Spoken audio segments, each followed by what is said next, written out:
Ya Allah. Terus bagaimana hubungan dengan anak saya yang sekolah di pesantren, Pak? Ini mau nanya. Kewajiban kita di dalam menyikapi Terima kasih, Bapak. dalil Al-Quran Assalamualaikum dan warahmatullahi Sunnah wabarakatuh. tentang sifat. Bismillahirrahmanirrahim. Assalamualaikum warahmatullahi wabarakatuh. Alhamdulillahi wa kafa. Wassalatu wassalamu ala rasulihil mustafa wa ala alihi wa sahbihi wa maniktafa amma ba'd. Ikhwatal iman, pemirsa Fatwa TV rahimani wa rahimakumullah dimanapun Anda berada. Ahlan wa sahlan wa marhaban bikum. Selamat datang. Alhamdulillah, senang sekali rasanya bisa kembali menyapa Anda semua dalam acara kesayangan kita, Live Interaktif Fatwa TV, dengan tema keimanan, doa, dan dzikir. Bersama guru kita Al-Ustadz Dr. Muhammad Nur Ihsan MH Hafizahullahu Ta'ala. Salam dan salam semoga tercurahkan kepada Nabi kita yang mulia, Rasul tercinta Nabi Muhammad Sallallahu Alaihi Wasallam, juga kepada keluarga beliau, para sahabat beliau, serta orang-orang yang istiqamah di atas sunnah beliau hingga akhir zaman. Allahumma sholli ala Muhammad wa ala ali Muhammad. Ikhwatal iman, pemirsa Fatwa TV rahimani wa rahimakumullah dimanapun Anda berada. Walhamdulillah telah hadir bersama kita pemateri kita pada kesempatan ini, Al-Ustadz Dr. Muhammad Nur Ihsan MA Hafizahullah Ta'ala, yang merupakan salah satu anggota Dewan Fatwa Perhimpunan Al-Irsyad dan juga pengasuh acara ini. Mari kita sapa beliau. Assalamualaikum warahmatullahi wabarakatuh, Ustadzana. Waalaikumsalam warahmatullahi wabarakatuh. Ahlan wa sahlan. Assalamualaikum. Kaifahalukum Ustadz? Bikhair walhamdulillah. Alhamdulillah. Jazakumullah khairan atas waktu dan kesempatannya Ustadz bisa menemani kita semua dan para pemirsa yang rindu akan istifadah dengan ilmu Ustaz insyaallah taala. Sallallahu taufiq. Amin amin. Gimana kabar keluarga Ustaz? Alhamdulillah sehat semua. Semoga juga para pemirsa kaum muslim dan muslimat ya, dan juga para pendengar dalam keadaan sehat dan lindungan Allah Subhanahu wa taala. Allahumma amin. Barakallahu fikum. Ikhwatal iman, pemirsa Fatwa TV rahimani wa rahimakumullah dimanapun Anda berada, kita juga ingin informasikan bahwasanya beberapa stasiun radio yang tergabung di RTVC, Asosiasi Radio dan Televisi Islam Indonesia, ikut merilai acara kita ini. Di antaranya Radio Bembas Yogyakarta, Radio Sahabat Tegal Jawa Tengah, Radio MD FM Probolinggo, kemudian Radio Hang FM Batam, lantas Radio Amuba Pangkal Pinang, Radio Sago FM Sumatera Barat, Radio Gema FM Bontang, Radio Tuah FM Riau, dan Radio Mas FM Sragen. Kita ucapkan terima kasih wa jazahumullah khairan. Dan untuk berpartisipasi para pemirsa, para pendengar dimanapun Anda berada, di 033154460087, 033154460087.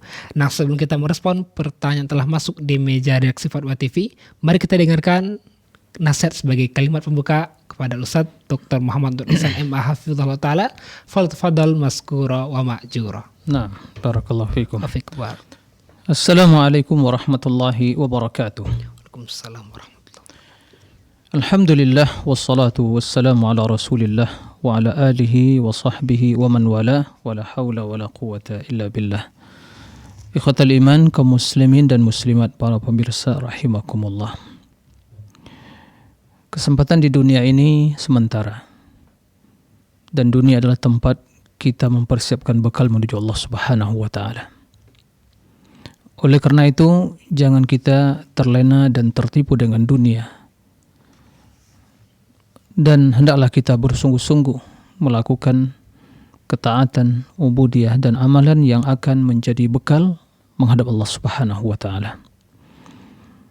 Amalan yang ringan akan tapi memiliki keutamaan dan kemuliaan di sisi Allah Subhanahu wa ta'ala. Zikir merupakan amalan yang ringan. Kendati demikian, tidak semua orang yang bisa berzikir. Apakah lisannya kaku, tidak bisa mengucapkan sesuatu? Tidak demikian. Dia bisa berbicara, dia bisa berkata, tapi untuk mengucapkan zikir sulit dan berat baginya. Kenapa itu hal terjadi? Jadi demikian itu disebabkan tidak mendapatkan taufik dan pertolongan dari Allah Subhanahu wa ta'ala. Dan juga tidak membiasakan diri untuk mengucapkan zikir yang sungguh ya begitu banyak kita dapatkan dari sunnah-sunnah Nabi Sallallahu Alaihi Wasallam. Siapa di antara kita yang senantiasa mengucapkan dua kalimat yang ringan, dan ini terus sering kita sampaikan. Ya, subhanallah wa bihamdi subhanal azim. Dan itu akan ditimbang nanti. Dalam timbangan keadilan, timbangan di akhirat kelak. Maka berbahagialah orang-orang yang akan ya berat timbangannya dengan zikir kepada Allah, ringan tetapi berat timbangannya di akhirat kelak. Maka perbanyaklah mengucapkan subhanallah wa bihamdi subhanal azim. Dan kalimat-kalimat yang mengandung keberkahan, kemuliaan, yang biidznillah dengan demikian jiwa akan semakin tenang, hati akan semakin tentram, dan juga kita akan semakin ya cinta kepada Allah Subhanahu wa taala. Demikian mudah-mudahan kita menjadi hamba Allah yang banyak berzikir dalam setiap kondisi dan keadaan. Allahumma amin. Wallahu a'lam. Barakallahu fikum, jazakumullah khairan atas nasihatnya Ustaz. Demikian para pemirsa, nasihat pembukaan disampaikan oleh pemateri kita pada kesempatan ini. Jazakumullah khairan. Baik ikhwatal iman pemirsa Fatwa TV rahimani wa rahimakumullah, kembali kami mengajak Anda semua untuk bertanya langsung berkaitan dengan tema kita pada kesempatan ini, keimanan, doa dan zikir di 0371544687. Izinkan kita bacakan soal pertama Ustaz yang telah masuk. Ini dari Bapak Ratih Andriani. Ibu Ratih Andriani, Kabupaten Purwakarta. Assalamualaikum Ustadz, izin bertanya. Ketika ada acara suka, ada pembacaan doa di mana setelah membaca doa-doa kemudian ditutup dengan membaca Al-Fatihah. Apakah itu sesuai tuntunan Ustadz? Ya, terima kasih kepada Ibu Ratih ya di Purwakarta. Barakallahu fi atas pertanyaannya. Jadi intinya apakah mengakhiri doa ya dengan mengucapkan Al-Fatihah ada tuntunannya? Para pemirsa rahimakumullah, doa merupakan ibadah, berzikir merupakan ibadah. Maka di dalam beribadah hendaklah kita senantiasa berusaha meneladani Rasul sallallahu alaihi wasallam. Tidak dilarang berdoa, tidak dilarang berzikir. Tapi mari kita mencontoh Nabi SAW, orang yang paling mulia, yang paling banyak zikirnya, yang paling tinggi ketaatannya, ya, dan paling tulus ya, niat, dan juga yang paling bersemangat di dalam beribadah kepada Allah Subhanahu wa taala. Berdoa baik, tapi mari kita ikuti tata cara beliau berdoa. Dalam berdoa disyariatkan di antara adabnya adalah kita memuji dan memuja Allah, bersalawat kepada Nabi sallallahu alaihi wasallam. Kemudian di akhir doa kita diucap dengan ya alhamdulillahirabbil alamin wa akhiru da'wahum anil hamdulillahirabbil alamin. Akhiru da'wahum anil hamdulillahirabbil alamin. Jadi di antara adab berdoa memulai dengan memuji Allah dan mengakhiri dengan memuji Allah Subhanahu wa taala. Wa akhiru da'wahum anil hamdulillahirabbil alamin. Bahwa akhir dari doa mereka, permohonan mereka ucapan alhamdulillahirabbil alamin. Kata para ulama, ini merupakan ya ayat yang menjelaskan bahwa di antara tata cara berdoa di akhir dengan ya memuji Allah Subhanahu wa taala. Adapun mengkhususkan setiap berakhir doa itu Al-Fatihah, tidak ada tuntunan seperti itu. Tidak diragukan bahwa Al-Fatihah mengandung pujian alhamdulillahirabbil alamin, tapi mengkhususkan membaca Al-Fatihah setiap berdoa mengakhirinya tidak ada. Bahkan tidak ada tuntunan seperti itu. Oleh karena itu, kalau kita berdoa, ya akhir dengan alhamdulillahirabbil alamin, tidak mesti membaca alhamdulillahirabbil alamin kemudian ya maliki yaumiddin arrahmanir rahim maliki yaumiddin iyyaka na'budu wa iyyaka nasta'in ya. Kemudian diakhiri tidak seperti itu. Nah, demikian wallahu a'lam. Barakallahu fik, jazakumullah khairan atas jawaban penjelasannya Ustaz. Demikian yang bertanya semoga bisa dipahami. Baik, kita bacakan soal berikutnya Ustaz. Nah, silakan. Dari Bapak Hujeni Jabar. Nah. Assalamualaikum warahmatullahi wabarakatuh Ustaz. Mana yang lebih baik ketika berdoa dalam keadaan sendiri menggunakan dhamir saya Allahumma inni atau kami Allahumma inna? Karena jika kita mendoakan orang lain, maka ada malaikat yang mendoakan kita walaka bimithil. Nah, Bagaimana jawabannya Ustaz? ya. Ya, terima kasih kepada Pak Hujaini ya. Barakallahu fiik atas pertanyaannya. Di dalam berdoa, apakah menggunakan kata ganti yaitu yang tunggal atau majmu'? Artinya hanya untuk diri sendiri atau juga mengikut sertakan orang lain. Maka dalam hal jawabannya, jika seseorang mengkhususkan ya doa untuk dirinya, maka dia menggunakan kalimat tunggal, as'aluka. Ya. As'aluka bikulli ismin huwa lak, ya. Seperti itu. Tapi bila seandainya ya dia berdoa adalah mewakili diri dia dan keluarganya, ya, anaknya, maka dalam hal ini sesuaikan dengan kata gantinya, menggunakan kata majmu' dhamir nahnu inna nas'aluka. Atau dia berdoa, ini as'aluka antarhamana jami'an, ya, merahmati kami semuanya, ya, an yuwafiqana an yubarik fi ahli, ya, wa auladi, seperti itu, memberkahi diri saya, kemudian keluarga saya dan anak saya. Jadi tergantung pada ya maksud dan niat tadi. Tapi kalau seandainya dia berdoa bersama keluarganya, anaknya, istrinya, maka gunakan kata-kata domir yaitu nas'aluka, Allahumma nas'aluka al-huda wa tuqa wal afafa wal ghina, seperti itu. Allahumma ati nafsi taqwa, itu kalau sendirian. Kalau dia bersama keluarga, Allahumma ati nufusana taqwaha wa zakkiha anta khairu man zakkaha, seperti itu. Jadi disesuaikan dengan permohonan dan maksud kita tadi. Nah, itu lebih utama. Wallahu a'lam. Barakallahu fikum wa jazakumullah khairan atas jawaban penjelasannya Ustaz. Demikian yang bertanya semoga bisa dipahami dan tampaknya sudah ada penelpon yang terhubung Ustaz. Kita coba sapa. Assalamualaikum Fatwa TV. Assalamualaikum. Ya, Waalaikumsalam warahmatullahi wabarakatuh. Silakan Ibu, hamba Allah di Pekanbaru. Ya. Assalamualaikum warahmatullahi wabarakatuh, Ustaz. Waalaikumsalam warahmatullahi wabarakatuh. Ada pertanyaan saya dua, Pak Ustaz. Yang pertama, membaca doa zikir Subhanallah walhamdulillah wala ilaha illallah wallahu akbar wala haula wala quwata illa billah. Itu ada nggak dalilnya Ustaz, 100 pagi dan 100 sore? Itu yang pertama. Atau itu tidak pakai hitungan? Yang saya pernah dengar ada kalau kita baca 100 pagi pahala dapat unta merah atau apa. Tapi makanya saya minta konfirmasi ke Ustaz apa ada hadisnya. Yang kedua, itu akhir daripada kita berdoa itu Ustaz, ada yang saya baca juga subhana apa Ustaz? Apa? Subhana rabbil izzati amma yasifun, begitu ya. Wassalamualaikum warahmatullahi wabarakatuh, begitu. Bukan Pak Ustaz. Ada satu lagi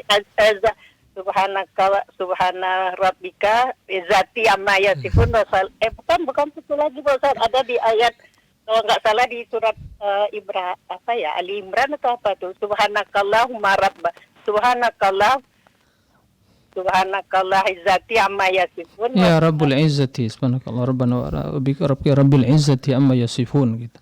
Wassalamu ala mursalin walhamdulillahi rabbil alamin. Ya. Apa itu penutup doa juga? Itu yang saya tanyakan. Baik. Cukup Ibu. Lagi Pak Ustaz, boleh nggak saya nanya satu lagi? Tentang doa Ibu ya. Ya, tentang doa juga. Jadi begini Pak Ustaz, kalau kita kadang salat saya yang sering membaca di sujud itu doa-doa itu doa yang untuk akhirat aja Pak Ustaz. Dan itu yang untuk dunia itu sebenarnya untuk ke akhirat juga. Misalnya mudahkan saya bisa umrah, mudahkan ini. Jadi nggak ada yang ke dunia itu untuk dipakai dunia.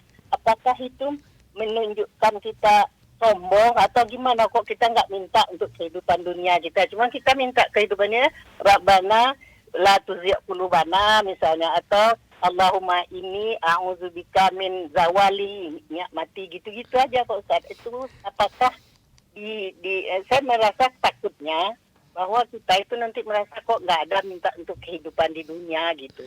Baik. Jadi Pak Ustaz, mudah-mudahan saya bisa dapat pencerahan dari Pak Ustaz. Amin. Jazakumullah khairan. Wassalamualaikum warahmatullahi wabarakatuh. Waalaikumsalam warahmatullahi wabarakatuh. Terima kasih Ibu, hamba Allah di Pekanbaru. Tafadhol Ustaz.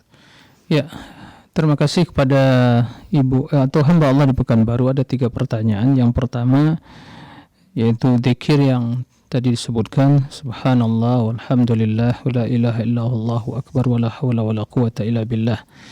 Ya, memang terdapat dalam sebagian riwayat yang menyebutkan ini di antara zikir yang harus kita ya perbanyak ucapkan. Ya, mungkin ya bahkan sebutkan barang siapa yang mengucapkan hal itu dalam satu hari, betul ada riwayat menyebutkan 100 kali, maka keutamaannya luar biasa ya. Keutamaannya sangat besar sekali. Jadi tidak ada masalah diperbanyak mengucapkan hal itu. Termasuk juga ya la ilaha illallah wahdahu la syarikalah lahul mulku wa lahul hamdu wa huwa ala kulli syai'in qadir.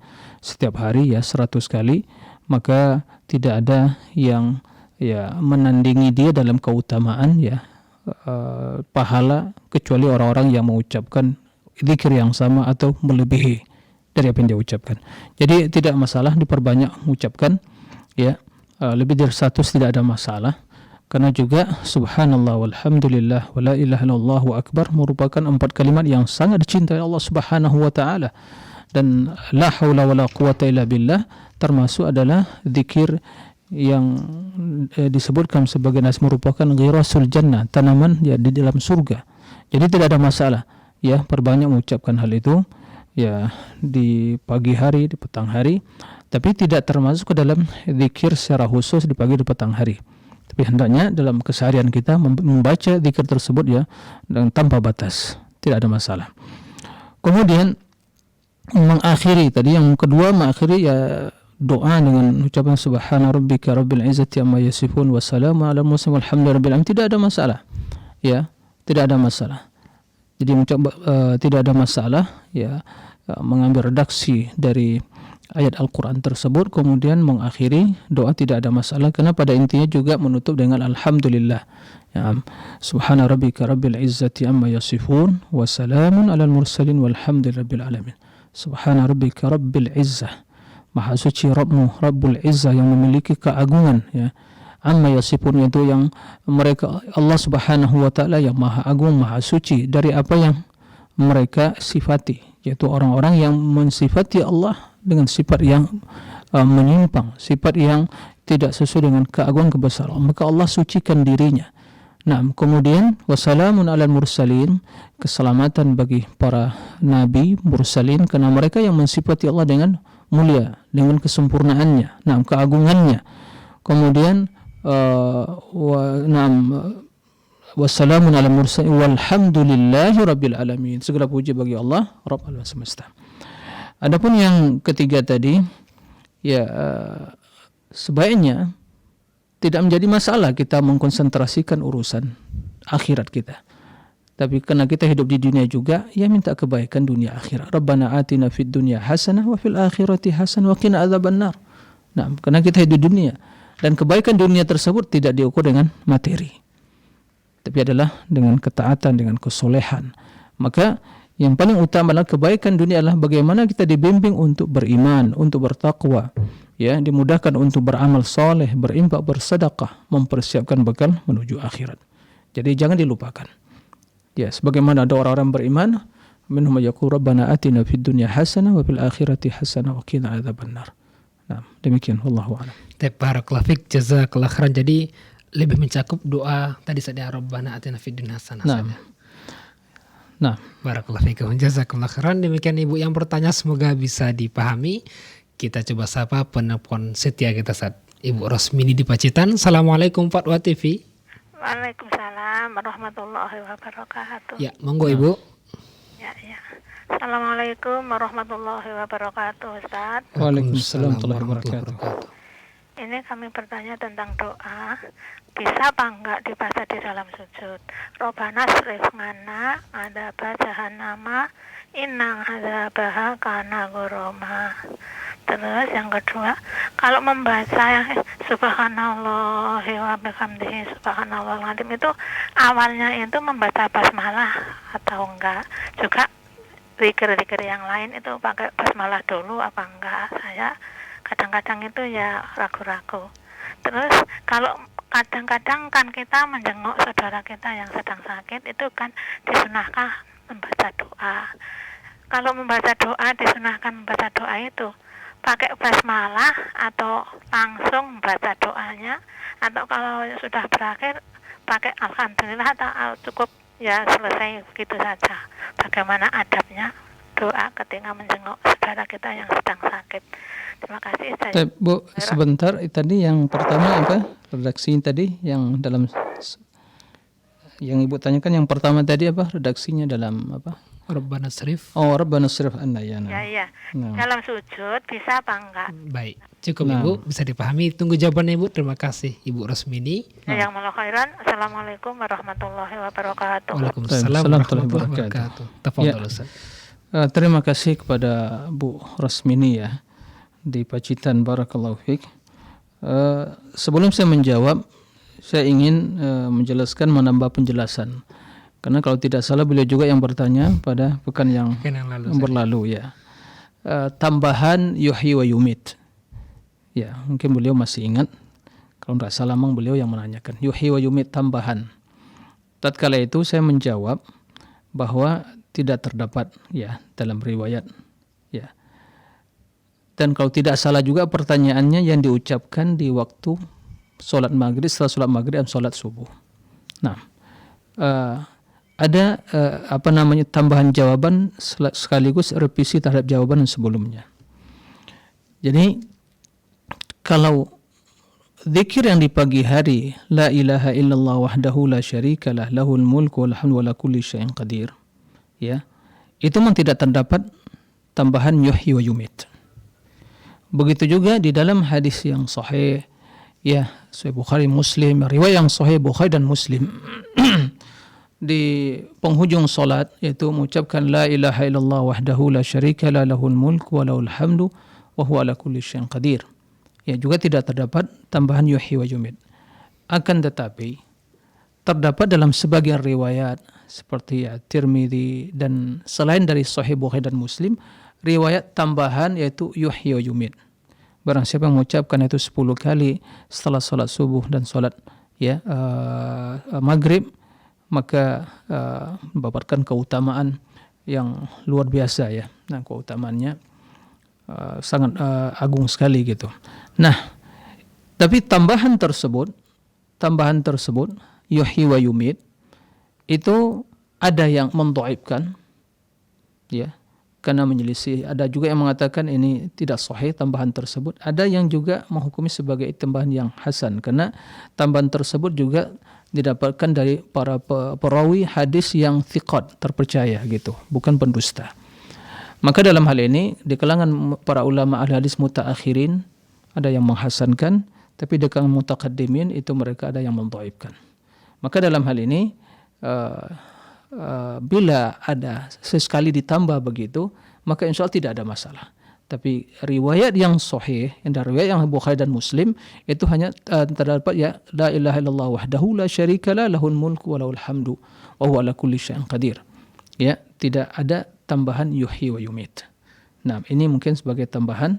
Adapun zikir yang 100 kali la ilallah wahdahu la syarikalah lahul mulku wal hamdu wa ala kulli syai'in qadir di pagi hari memang tidak ada tambahan di situ yuhyi wa yumit. Jadi ini sebagai tambahan jawaban dan sekaligus yang mungkin merevisi jawaban yang sebelumnya. Nah, baik. Tadi pertanyaan beliau kemudian tentang masalah doa Rabbana srif anna adzab jahannam inna adzaba kana gharama. Itu diucapkan di waktu sujud. Apakah boleh? Ya. Tidak ada masalah. Karena maksud di sini bukan membaca ayat, bukan membaca Al-Qur'an, tapi mengutip doa yang terdapat di dalam Al-Qur'an. Karena memang dilarang kita membaca Al-Qur'an waktu sujud. Karena Rasul mintakan banyak berdoa. Dan ini doa ya mengandung untuk ya keselamatan, dijauhkan dari azab neraka. Maka tidak ada masalah. Rabbana srif anna, jauhkan dari kami azab jahannam, azab jahannam, inna azabaha kana gharama. Azab itu sangat berat dan sangat pedih, kan begitu. Sebagaimana juga mungkin baca Rabbana atina fid dunya hasanah wa fil akhirati hasanah wa qina adzabannar.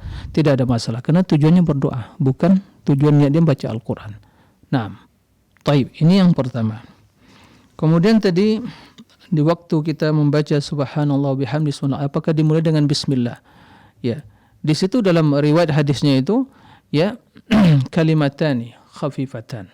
Ya, 'ala lisan, thaqilatani fil mizan, habibatani rahman. Subhanallah wa bihamdi subhanal azim.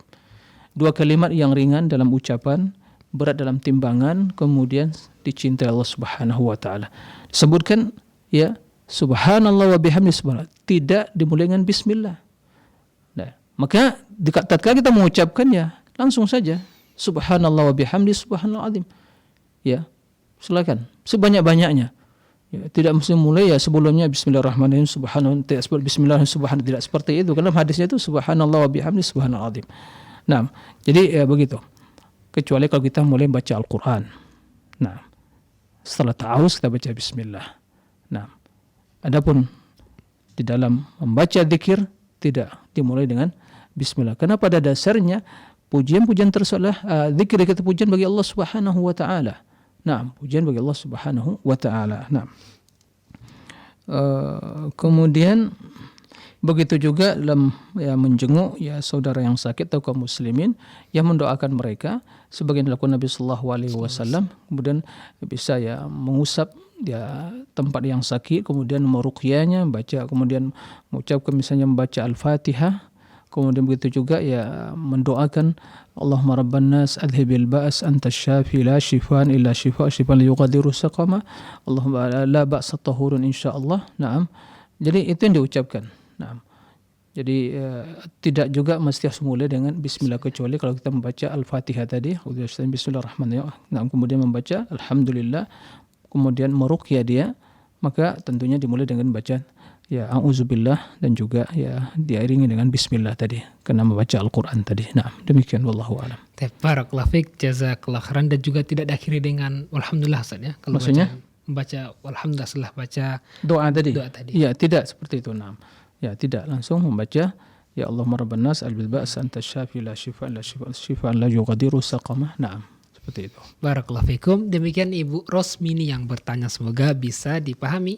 Mari kita sapa pula penelpon baru dari hamba Allah Bukit Tinggi, Ustaz. Naam. Assalamualaikum Fatwa TV. Waalaikumsalam warahmatullahi wabarakatuh. Silakan Ibu hamba Allah di Bukit Tinggi. Assalamualaikum Ustaz. Waalaikumsalam warahmatullahi wabarakatuh. Izin bertanya Ustaz, saya ingin tanya kalau berbeda enggak salat sunat rawatib dengan salat ba'diyah? Kalau ba'diyah itu berbeda enggak tuh Ustaz? Salat rawatib dengan qabliyah dan ba'diyah. Yang ba'diyah, iya. Baik, iya, okay. Cukup Ibu. Yeah. Yang kedua Ustaz, saya kini ada masalah dengan kaki nih. Jadi saya sholat duduk itu kan saya atas kursi. Jadi waktu mau sholat, waktu sujud itu, kalau biasanya kan kening ini kan terkena sama sejadah itu Ustaz. Iya, nah. Jadi kalau sekarang ini Bu, karena kondisi saya sekarang ini kan enggak kening itu tidak kena sejadah. Iya. Boleh enggak kita sholat atau berdoa sebanyak-banyaknya dengan posisi seperti itu Ustaz? Dengan kening tidak kena sejadah. Iya. Nah. Baik, cukup Ibu. Terima kasih Ustaz. Assalamualaikum warahmatullahi wabarakatuh. Waalaikumsalam warahmatullahi wabarakatuh. Terima kasih kepada ya Ibu ya hamba Allah di Bukit Tinggi. Sebelum ya dijawab, saya berdoa ya untuk Ibu secara khusus dan kaum muslimin yang mungkin dalam kondisi sakit ya, semoga Allah menyembuhkan, mengangkat ya penyakit dari hamba Allah di Bukit Tinggi tadi dan seluruh kaum muslimin yang mungkin dalam kondisi sakit ya. Dan juga semoga Allah menjaga kita semua. Nah, taib, tentang masalah istilah rawatib atau salat ya qabliyah dan ba'diyah. Jadi rawatib itu adalah salat sunat yang rutin dilakukan, yang mengiringi atau yang dilakukan sebelum sholat fardu atau sesudahnya. Maka rawatib yang senantiasa dilakukan ya secara rutin. Dan itu ada qabliyah, itu sebelum, maka namakan qabliyah. Dan ada yang sesudah sholat namakan ba'diyah. Nah, seperti itu. Jadi ada yang rawatib qabliyah dan ba'diyah. Ya intinya sholat sunat yang dikerjakan sebelum sholat fardu atau sesudah sholat fardu. Dan itu ada ya 12 rakaat. Ya, ada 12 rakaat di mana barang siapa yang rutin dan menjaga kedua rakaat tersebut, maka mendapat jaminan ya dibangunkan baginya rumah di dalam surga, yaitu 2 rakaat sebelum subuh, ini qabliyah, kemudian 4 rakaat sebelum zuhur, 2 rakaat, kemudian 2 rakaat sesudah zuhur, berarti ada 8, kemudian 2 rakaat sesudah maghrib, 10, kemudian 2 rakaat sesudah isya, 12. Jadi ada yang sesudah, ada yang sebelumnya. Nah, maka namakan rawatib ba'diyah atau qabliyah. Qabliyah dan ba'diyah. Nah, kemudian dalam kondisi sakit ya, bagaimana sholat tadi? Yang biasanya sujud itu harus berada di atas ya, dahi kita, kemudian berserta hidung, kemudian telapak tangan, kemudian lutut dan juga ujung jemari kaki kita. Itu dalam kondisi normal, tidak sakit. Tapi dalam kondisi sakit, ya tidak mungkin hal itu dilakukan, maka sebagaimana kata Allah, fattaqullaha mastata'tum. Ya, bertakwalah sesuai dengan kemampuan kalian. Ya, barang siapa yang mampu berdiri, maka dia wajib berdiri sholat. Jika tidak berdiri, maka duduk. Tidak bisa duduk, berbaring.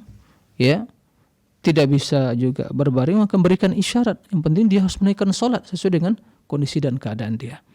Jadi sah, sholat ibu sah, memang itu yang mampu dilakukan, ya itu yang mampu dilakukan, sholatnya sah. Ya, yang tidak benar itu ya yang tidak sholat, gitu ya.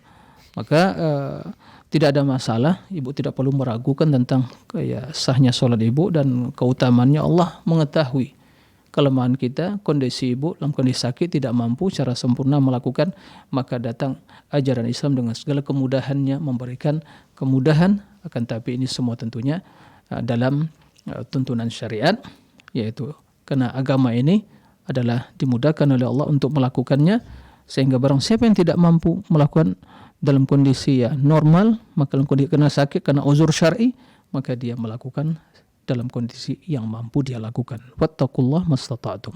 Nah, demikian. Allahu a'lam. Masalah barakallahu fikum, jazakumullah khairan atas nasihat dan penjelasannya Ustaz. Menunjukkan bahwasanya para pemirsa, para pendengar, Islam itu mudah ya Ustaz ya. Alhamdulillah. Tapi tidak boleh dimudah-mudahkan. Tidak boleh dimudah-mudahkan. Sekarang banyak yang memudah-mudahkan agama. Ya, dia mudah, tapi enggak boleh dimudah-mudahkan dengan hawa nafsu kita. Harus dengan aturan agama. Baik, barakallahu fik. Demikian Ibu yang bertanya, semoga bisa dipahami. Baik, kita coba sapa penelpon berikutnya Ustaz. Assalamualaikum Fatwa TV. Waalaikumsalam warahmatullahi wabarakatuh. Silakan Ibu Ida di Palembang. Ya, assalamualaikum Pak Ustaz. Waalaikumsalam warahmatullahi wabarakatuh. Ini saya mau tanya tentang orang sakit ini Pak Ustaz. Kalau kita menjenguk orang sakit itu kan yang laki-laki Pak Ustaz. Apakah boleh memegangnya apa bagaimana ya Pak Ustaz? Itu mahram ibu. Ya. Mahram ibu ya? Bukan Pak Ustaz. Kalau kita kiranya tetangga begitu Pak Ustaz. Iya. Anak saya sendiri kan tidak apa-apa kan. Kalau tetangga apa saudara bagaimana Pak Ustaz? Iya. Baik. Ya ini satu lagi ya Pak Ustaz.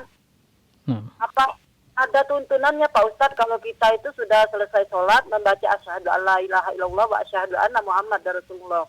Ya cuman itu minta penjelasannya ya Pak Ustaz. Assalamualaikum. Iya, Waalaikumsalam warahmatullahi wabarakatuh. Ya. Terima kasih kepada Ibu Ida di Palembang. Barakallahu fiik atas pertanyaannya. Jadi menjenguk ya orang yang sakit, ya itu bukan mahram. Wanita apakah boleh memegang dia? Ya, jika bukan mahram ibu ya tidak diperbolehkan. Tapi sekadar menjenguk dan mendoakan, kemudian ibu didampingi oleh mungkin anak laki-laki, tidak ada masalah. Ya, tetangga mungkin ya tidak ada masalah. Dan akan tentu lebih baik ya ibu mungkin ya suami untuk menjenguknya. Jika seandainya istri yang sakit, ibu bisa menjenguknya. Karena ya dan tentunya dalam hal ini ya seorang pakai ya pakaian yang tentu menutup auratnya. Maka dalam hal ini jika seandainya mungkin yang istrinya yang sakit ya ibu menjenguknya ya, bersama anak mungkin perempuan ibu. Kemudian jika mungkin suaminya ya mungkin suami bersama anak laki begitu. Jadi kemudian dalam mendoakan, karena tujuan menjenguk dan mendoakan, maka mendoakan bisa saja di mana-mana gitu ya. Di rumah ibu mendoakan, ya Allah sembuhkanlah saudara kami, tetangga kami yang sakit, bapak si fulan dan seterusnya, tidak ada masalah. Ya, tapi kalau itu mahram ibu ya boleh. ya, mengusap tempat yang sakit, kemudian sambil sembari membaca doa atau meruqyah dia dengan membaca Al-Fatihah. Nah, kemudian tadi setelah solat tadi, ya, membaca asyhadu an la ilaha illallah asyhadu anna muhammadar rasulullah. Ya, apakah ada tuntunan seperti itu? Di dalam ya hadis dan sunnah Nabi telah jelaskan panduan berzikir setelah salam dalam solat. Ya, begitu Nabi mengucapkan ya assalamualaikum ke kanan dan assalamualaikum ke kiri, beliau memulai dengan apa? Astaghfirullah. Begitu dalam Sahih Muslim. Astaghfirullah, tidak ada tambahan al-azim. Kita telah jelaskan sebelumnya tambahan azim tidak ada. Ya, cukup baca astaghfirullah. Ya. Jadi maksudnya Rasul istighfar, maksudnya kata para perawi, ya merawi hadis tersebut, tentunya mereka lebih paham tentang hadis tersebut, yaitu mengucapkan astaghfirullah, astaghfirullah, astaghfirullah 3 kali. Kemudian mengucapkan ya Allahumma antas salam wa minkas salam tabarakta ya dzal jalali wal ikram. Kemudian la ilaha illallah wahdahu la syarika lah, lahul mulku wa lahul hamdu wa huwa ala kulli syai'in qadir. Ya, la ilaha illallah wahdahu la syarika lah wa na'am mukhlishina lahuddin. La ilaha illallah wahdahu la syarika lah. Na'am. Wahdahu la syarika lah, lahul mulku wa lahul hamdu wa ala kulli syai'in qadir. La ilaha illallah wahdahu la syarika lah. Na'am. Naam, la ilaha illallah wahdahu la syarika la, lahul mulku wa lahul hamdu wa ala kulli syai'in qadir. Kemudian Allahumma la mani'a lima a'taita. Naam. Allahumma la mani'a lima a'taita wa la mu'tiya lima mana'ta wa la yanfa'u dzal jaddi minkal jadd. Kemudian ada yang lebih panjang tadi ya. La ilaha illallah wahdahu la syarika la, lahul mulku wal hamdu wa huwa ala kulli syai'in qadir. La haula wa la quwwata illa billah. La ilaha illallah wa la na'budu illa iyyah. Naam, wa la na'budu illa iyyah. Lahun ni'matu wa lahul fadlu wa lahul thana'ul hasan. La ilaha illallah mukhlishina lahuddin walau kariyal kafirun. Itu agak lebih panjang. Ya. Kemudian kalaupun ditambah dengan doa Allahumma a'inni ala dzikrika wa syukrika wa husni ibadatik, tidak ada masalah. Karena Nabi mengatakan kepada Mu'adz bin Jabal radhiyallahu anhu, jangan lupa membaca di penghujung salatmu. Ya, Allahumma a'inni ala dzikrika wa syukrika wa husni ibadatik. Ada yang menafsirkan bahwa penghujung salat itu adalah sebelum salam. Ada yang mengatakan ya setelah salam. Jadi tidak ada masalah. Kemudian mengucapkan subhanallah ya 33 kali, kemudian alhamdulillah 33 kali, Allahu akbar 33 kali. Kemudian setelah itu diakhiri dengan la ilaha illallah wahdahu la syarika lah, lahul mulku wa huwa ala kulli syai'in qadir. Seperti itu.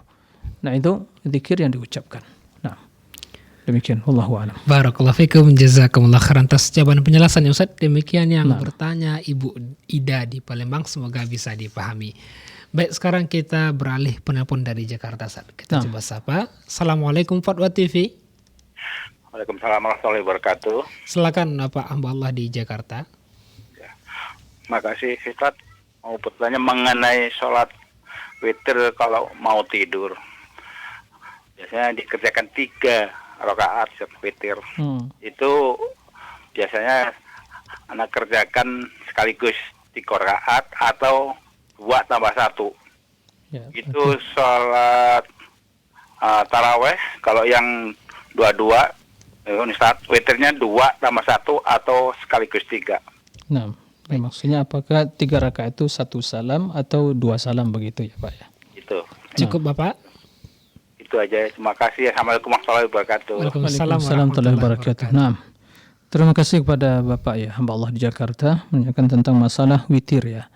Bagaimana tata cara pelaksanaannya? Apakah 3 rakaat? Kalau dia 3 rakaat, ya apakah 1 salam atau 2 salam? Keduanya diperbolehkan. Ya, keduanya diperbolehkan. Yang penting 3 rakaat. Kalau 3 rakaat tidak boleh menyerupai sholat maghrib. Maghrib ya tentu ada 2 tasyahud, ya 3 rakaat. Nah, witir baik itu 3 rakaat sekaligus, berarti 1 salam, atau 2 salam 2 rakaat, kemudian setelah itu salam, kemudian baru tambah 1. Jadi keduanya diperbolehkan, terserah yang mana mau dilakukan diperbolehkan.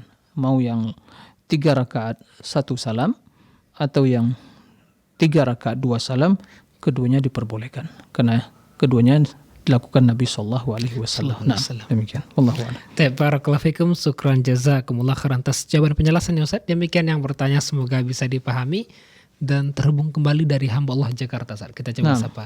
Assalamualaikum Fatwa TV. Assalamualaikum. Ya, Waalaikumsalam. masih bersama Bapak yang tadi? Ya, masih. Silakan Bapak. Waalaikumsalam. Ya, silakan Bapak pertanyaannya. Assalamualaikum Pak Ustadz. Waalaikumsalam warahmatullahi wabarakatuh. Saya ingin bertanya Pak Ustadz. Jadi di rumah saya itu, saya kan barusan selesai melaksanakan walimah di keluarga. Jadi sekarang suaminya anak saya yang laki-laki itu berbaur di rumah, adik-adiknya perempuan semua. Apakah ini sudah dewasa semua? Apakah yang adik-adiknya ini udah termasuk mahramnya atau bukan? Karena dia harus buka kerudung, kemudian bergaul seperti mahramnya biasa, terlihat. Apakah itu termasuk mahram ataukah tidak itu Pak Ustadz? Sebentar Pak, saya ingin dia telah walimahan, tapi maksud apa tadi calon? Nah, gimana dia setelah walimahan? Berarti kemudian masih calon, gimana ini? Ini setelah Pak, setelah selesai, hanya sudah selesai. Selesai walimahan. Jadi yang sebentar, yang suaminya itu memiliki adik gitu. Enggak, adik. Suaminya. Istrinya itu anak saya. Taib. Iya. Ya. Punya anak perempuan, saya punya anak perempuan 3, jadi yang paling tua itu anak saya. Iya. 2 itu adik-adiknya, tapi sudah dewasa semua. Dan Iya. suaminya itu ya di rumah, suka ke rumah. Apakah adik-adiknya itu harus memakai jilbab? Kan karena dia kadang nginep di rumah, bergabung bersama-sama. Apakah itu termasuk mahram ataukah tidak begitu? Iya. Baik. Cukup Bapak? Iya. Ya itu, cukup Pak. Terima kasih Pak Ustadz. Barakallahu fiik. Warahmatullahi wabarakatuh. Waalaikumsalam warahmatullahi wabarakatuh. Ya. Terima kasih pada Bapak yang bertanya di Jakarta. Jadi apakah saudari atau dari istri merupakan mahram bagi suami, itu intinya. Itu intinya. Nah, seperti itu. Nah, tatkala seorang menikahi wanita yang dia memiliki adik, maka begitu dia menikahi, maka dia tidak boleh menikahi adiknya. Berarti adalah wala antajmu bainal ukhtaini illa ma qad salam. Berarti haram bagi dia untuk menggabungkan. Kenapa demikian? Karena dia menjadi mahram secara selama dia menjadi suami bagi kakaknya. Ya. Karena tidak demikian, maka juga tidak boleh dalam kondisi seperti itu seorang mungkin melebihi dari apa yang diperbolehkan. Maka tentunya ini juga termasuk hal yang bisa mengundang fitnah. Maka lebih baik dalam kondisi seperti itu untuk tetap memakai yang sewajarnya. Ya, memakai yang sewajarnya untuk menutup auratnya, memakai jilbab begitu demi menjaga dari terjadinya fitnah.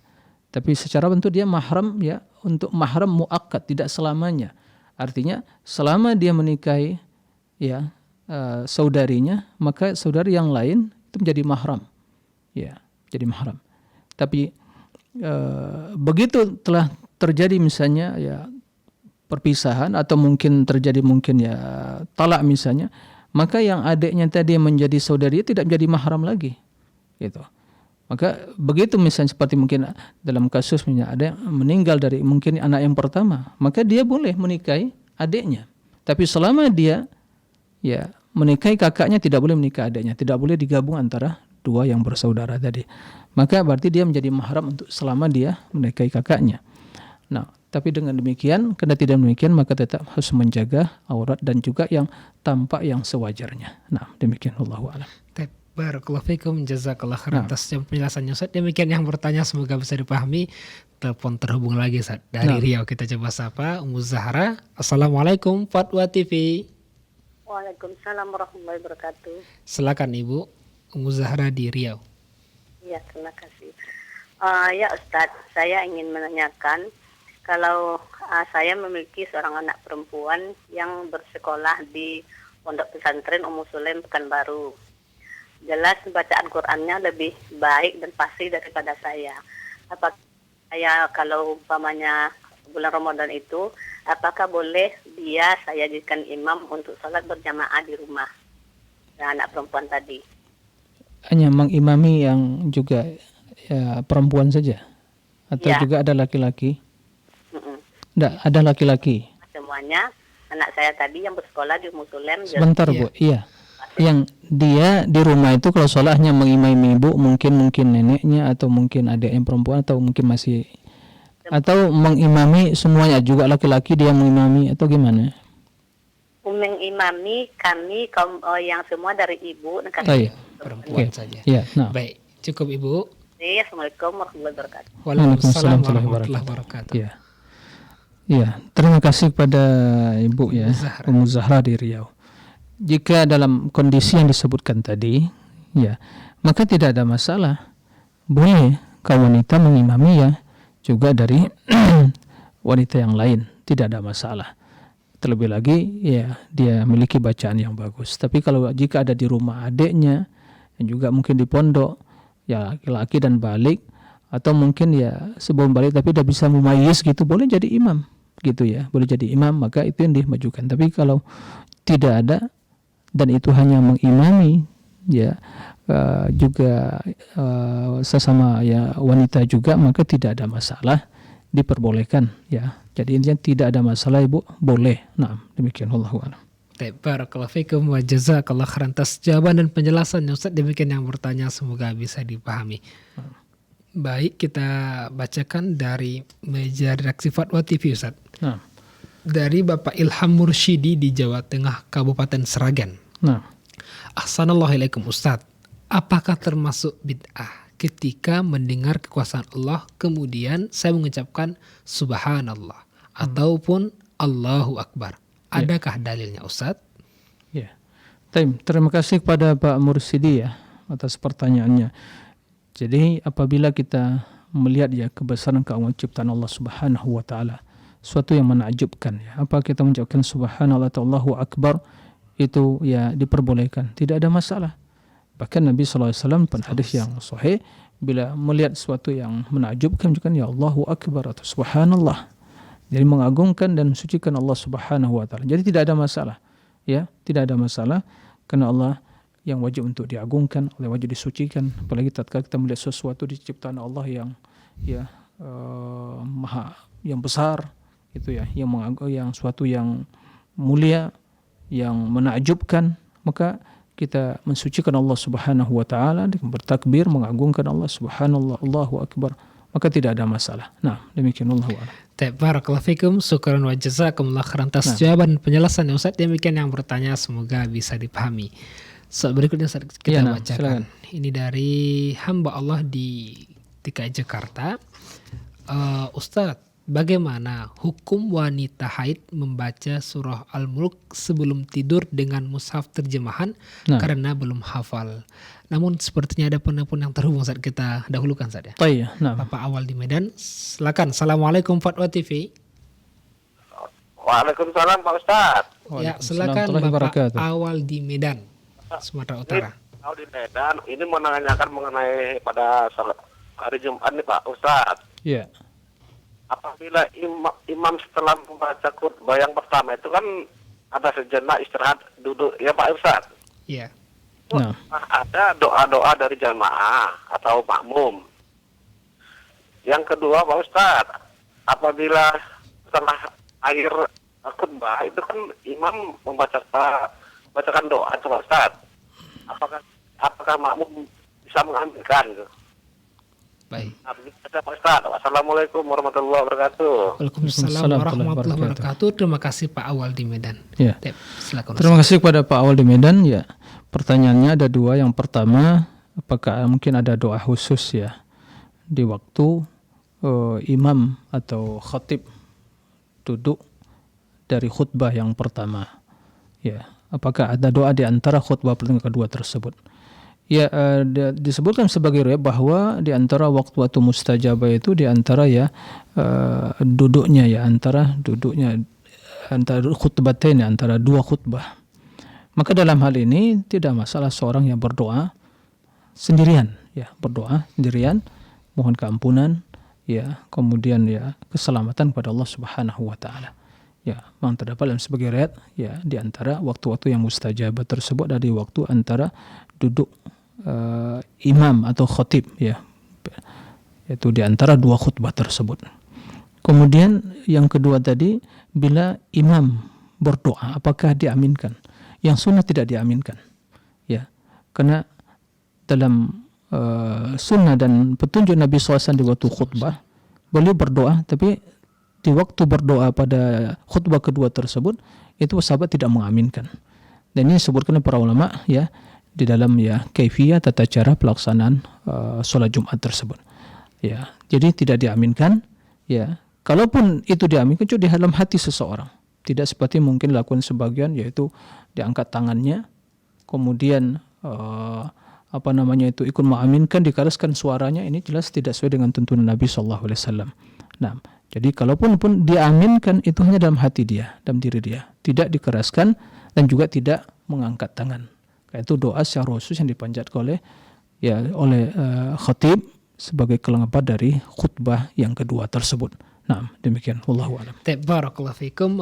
Afwan Ustaz, berkaitan dengan yang pertama, apakah ada doa khusus atau terserah Ustaz? Tidak ada doa khusus. Tapi memperbanyak mohon keampunan kepada Allah Subhanahu wa taala, keselamatan ya. Nah, seperti itu. Jazakallah khairan atas jawaban dan penjelasannya. Demikian Bapak awal di Medan yang bertanya, semoga bisa dipahami. Baik, kita lanjutkan yang tertunda tadi, Ustaz. Nah, silakan. Bisa kita ulangi, Ustaz ya. Dari DKI Jakarta, hamba Allah, bagaimana hukum wanita haid membaca surah Al-Mulk sebelum tidur dengan mushaf terjemahan karena belum hafal, Ustaz? Nah, ya, baik. Terima kasih kepada hamba Allah yang bertanya hukum wanita haid membaca surah Al-Mulk sebelum tidur. Bahkan ya membaca Al-Quran secara keseluruhan tatkala haid. Jadi yang tidak diperbolehkan adalah menyentuh, ya, tidak diperbolehkan. Tapi kalau sudah membaca diperbolehkan, apalagi kalau dia mungkin memiliki hafalan yang harus terus dimurajaah, gitu ya. Karena dalam 7 hari jika tidak dimurajaah itu hal juga bisa mengakibatkan akan lupa. Atau dia mungkin dalam keadaan mengajar gitu ya. Mungkin mengajar surah-surah pendek bagi mungkin anak-anak begitu ya. Dan itu tugas dia. Maka tidak ada masalah. Tapi tidak menyentuh. Nah, terlebih lagi masalah tadi, dia membaca sebelum tidur. Boleh mungkin dia menghafal atau mungkin mushaf yang mungkin terjemahan. Tidak ada masalah. Atau mungkin pakai ya handphone dia, ada aplikasi, ya bisa dia buka dan melihat ya, tanpa menyentuh. Maka tidak ada masalah, diperbolehkan. Memang terdapat ya keutamaan membaca juga surat Al-Mulk sebelum tidur. Barang siapa membacanya itu dia akan selamat dari api neraka, karena dinamakan juga Al-Waqiyah. Al-Waqiyah itu yang menyelamatkan.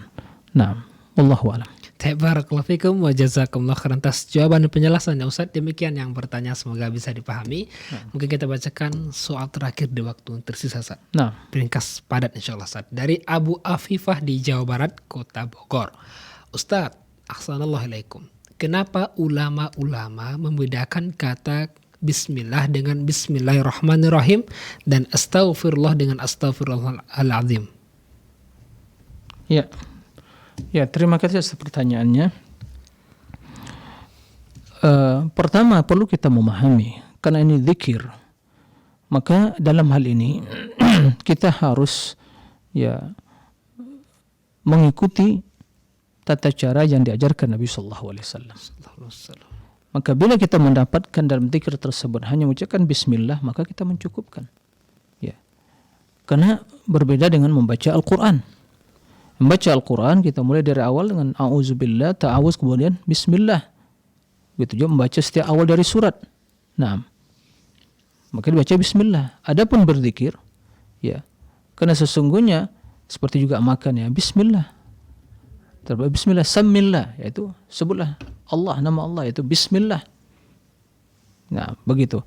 Maka tidak ucapkan Bismillahirrahmanirrahim, tidak cukup Bismillah. Nah, begitu juga keluar rumah, Bismillah, tawakkaltu 'ala Allah.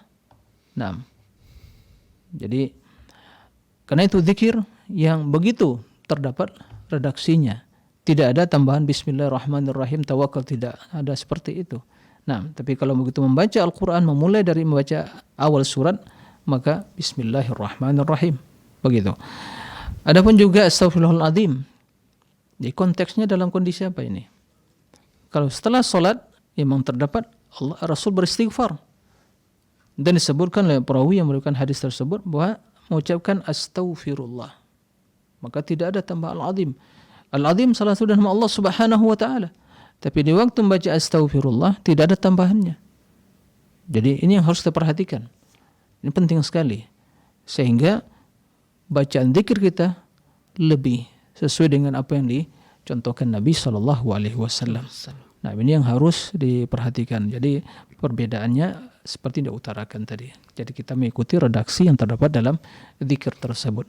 Nah, demikian wallahu a'lam. Barakallahu fikum wa jazakumullah khairan atas jawaban dan pertanyaan Ustaz. Demikian yang bertanya, semoga bisa dipahami dan merupakan pertanyaan penutup pada perjumpaan kali ini. Masyaallah, barakallahu fikum. Hayakumullah Ustaz. Jazakallah khairan atas waktu dan ilmunya Ustaz. Sampai ketemu kembali insyaallah di pertemuan berikutnya Ustaz. Bismillah. Allahumma amin. Para pemirsa, para pendengar dimanapun Anda berada, rahimani wa rahimakumullah. Demikian yang dapat kami sajikan pada kesempatan ini, dan mohon maaf atas pertanyaan yang belum bisa kita respon. Dan terus saksikan acara live interaktif Fatwa TV setiap hari Senin hingga Jumat setiap pekannya. Dan untuk mendapatkan informasi kegiatan Dewan Fatwa Perhimpunan Al-Irsyad dan juga Fatwa TV, Anda dapat akses di website www.dewanfatwa.com. Syukran wa jazakumullah khairan atas kebersamaan semua. Kita tutup dengan baca doa kafaratul majlis. Subhanakallahumma bihamdika asyhadu an la ilaha illa anta astaghfiruka wa atubu ilaik. Wassalamualaikum warahmatullahi wabarakatuh.